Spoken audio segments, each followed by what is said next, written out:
கர்த்தருடைய பரிசுத்த நாமம் மகிமைப்படுவதாக. இன்றைக்கான தியானத்தின் தலைப்பு, இயேசு சத்ருவின் தலையை நசுக்கினார். ஆதியாகமம் 3:8. பகலில் குளிர்ச்சியான வேளையிலே தோட்டத்தில் உலாவுகிற தேவனாகிய கர்த்தருடைய சத்தத்தை அவர்கள் கேட்டார்கள். அப்பொழுது ஆதாமும் அவன் மனைவியும் தேவனாகிய கர்த்தருடைய சன்னதிக்கு விலகி தோட்டத்தின் விருட்சங்களுக்குள்ளே ஒளிந்து கொண்டார்கள்.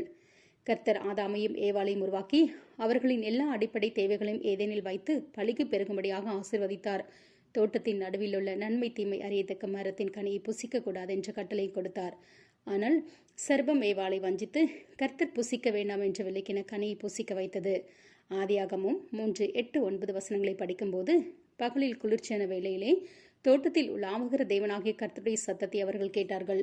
அப்பொழுது ஆதாமும் அவன் மனைவியும் தேவனாகிய கர்த்தருடைய சன்னதிக்கு விலகி தோட்டத்தின் விருட்சங்களுக்குள்ளே ஒளிந்து கொண்டார்கள் என்று எழுதப்பட்டுள்ளது. இதுவே பாவம் ஒரு மனிதனுக்குள் பிரவேசிக்கும் போது சம்பவிப்பது. ஆதாமும் ஏவாளும் கர்த்தர் செய்யக்கூடாது என்ற காரியத்தை செய்ததால் பாவ இருள் அவர்களை சூழ்ந்து கொண்டது. அதுவரையில் ஒவ்வொரு நாளும் பகலில் குளிர்ச்சியான வேளையிலே ஏதேன் தோட்டத்தில் தேவனாகிய கர்த்தர் இறங்கி வந்து சம்பாஷித்துக் கொண்டிருந்தார். ஆனால் பாவம் செய்த போதும் ஒளியாகிய கர்த்தருக்கு முன்பாக அவர்களால் நிற்க முடியவில்லை. கர்த்தருடைய சன்னதிக்கு விலகி அவர்கள் ஏதேன் தோட்டத்தின் விருட்சங்களுக்குள்ளே ஒளிந்து கொண்டார்கள். அப்பொழுது தேவனாகிய கர்த்தர் ஆதாமை கூப்பிட்டு, நீ எங்கே இருக்கிறாய் என்றார். இதுவே தன்னுடைய சாயலில் உருவாக்கி தன் மகனை தொலைத்த பரம தகப்பனின் பரிதபிக்கும் குரல். இந்த குரலில் எத்தனையோ கேள்விகள் அடங்கியிருக்கிறது. ஏன் இப்படி செய்தாய்? உனக்கு எத்தனை முறை சொன்னேன் என்ற பல கேள்விகள் அடங்கியிருக்கிறது. பாவம் செய்த பின்னர் மனிதனால் அவன் கர்த்தரிடத்தில் வர வேண்டும் என்று நினைத்தாலும் அவரை நெருங்க முடியாது. இதுவே ஆத்தும மரணம். ஏனென்றால் அவர் பரிசுத்தர். கர்த்தரின் கேள்விக்கு காரணங்களை மனிதன் சொன்னான், தண்டனைகளையும் பெற்றுக்கொண்டான். கர்த்தர் ஒரு பரிகாரத்தை சொன்னார். அவர் உன் தலையை நசுக்குவார் என்பதே அந்த பரிகாரம். ஆதாமினால் உண்டான ஆத்தும மரணத்திலிருந்து மனிதனை விடுவித்து ஆத்துமாவில் ஜீவனை கொடுக்கும்படியாக தமது சொந்த குமாரனாகிய கிறிஸ்துவை இந்த உலகத்திற்கு பரம தகப்பன் அனுப்பினார். யோவான் 10:10 இயேசு கிறிஸ்துக்குரிய வார்த்தை, திருடன் திருடவும் கொல்லவும் அழிக்கவும் வருகிறானே அன்றி வேறொன்றுக்கும் வரான். நானோ அவைகளுக்கு ஜீவன் உண்டாயிருக்கவும் அது பரிபூரணப்படவும் வந்தேன் என்றார். ஆதியாகமம் 3:15 சம்பவத்தை கர்த்தர் ஒரே வசனத்தில் கூறினார். பழைய பாம்பாகிய பிசாசு அவன் வஞ்சித்து தேவனுடைய சாயலில் உருவாக்கப்பட்ட மனுகுலத்தை திருடி தேவனை முகமுகமாய் தரிசித்து அவரோடு வாசம் பண்ணி அவரோடு உறவாடிய மனிதனின் ஆத்மாவை அடித்து மரணத்தை சந்திக்கும்படி வைத்தான். ஆனால் இயேசு கிறிஸ்து ஸ்திரீயின் வித்தாக இந்த உலகத்தில் அவதரித்து மனுகுலத்திற்கு மறுபடியும் ஜீவனை கொடுத்து அது பரிபூர்ண படுபடியாக இந்த உலகத்தில் கடந்து வந்தார். அவர் சிலுவையில் சிந்திய ரத்தம் பிசாசின் தலையை நசுக்கி அவனை நிரந்தரமாக ஜெயித்தது.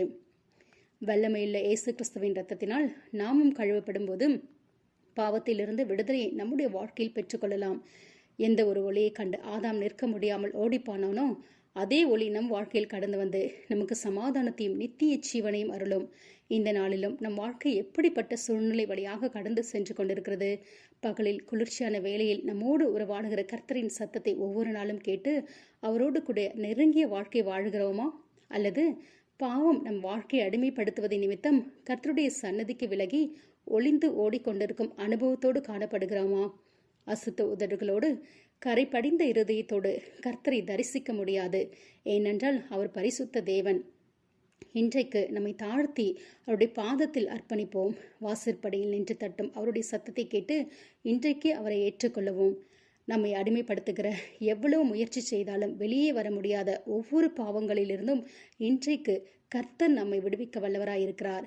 இயேசு சிலுவையில் பிசாசின் தலையை நசுக்கி ஜெயமெடுத்தபடியால் நாம் ஜெயிக்கவும் ஜெயமெடுக்கவும் முடியும்.